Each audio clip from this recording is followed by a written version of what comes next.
Sa wakas! So, hi guys, look. Nakabuhat ragi ko og malunggay powder no for how many years. Nadayon ra jud ako ang malunggay powder. So, naana ko'y nabuhat din. So, mao ni akong binulad nga malunggay niya. Ako ang giblend, gibutang na ko diriya. Ug mao na ni. So, ako na siyang gian na ayag. Kailangan nimo siya ayagon di ay. Na ako'y butang diri. So, ayan na guys. Oh, meron na akong malunggay powder. Pino kay siya. Tcharan! Tanawa mag-ayag. Tanawa guys ha, mag-ayag ko.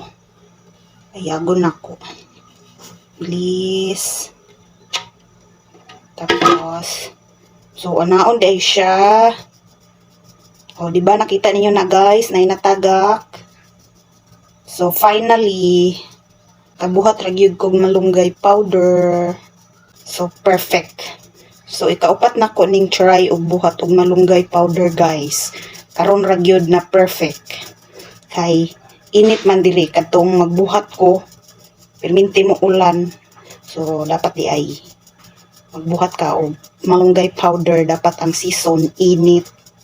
Diba? Yan. So, ito na guys, natapos na. Sa wakas, ito na ang malunggay powder. Diba? So, ganda. Sulod na to garapon. Sa wakas guys, nakabuhat ra jud ko og malunggay powder for how many years?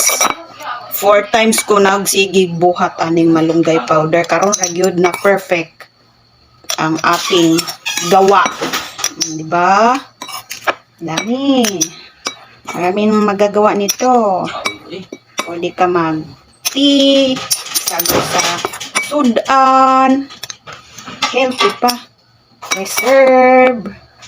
O, diba? Sudlanan sa kuan, chicken pastel. Diba? Recycle lang natin ang pig. Yan na. Sakto good kayo siya, guys. Uy, sayang. Sayang, kapir pa og agad.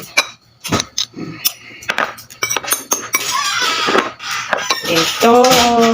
Oh. Yan na. Ubos na.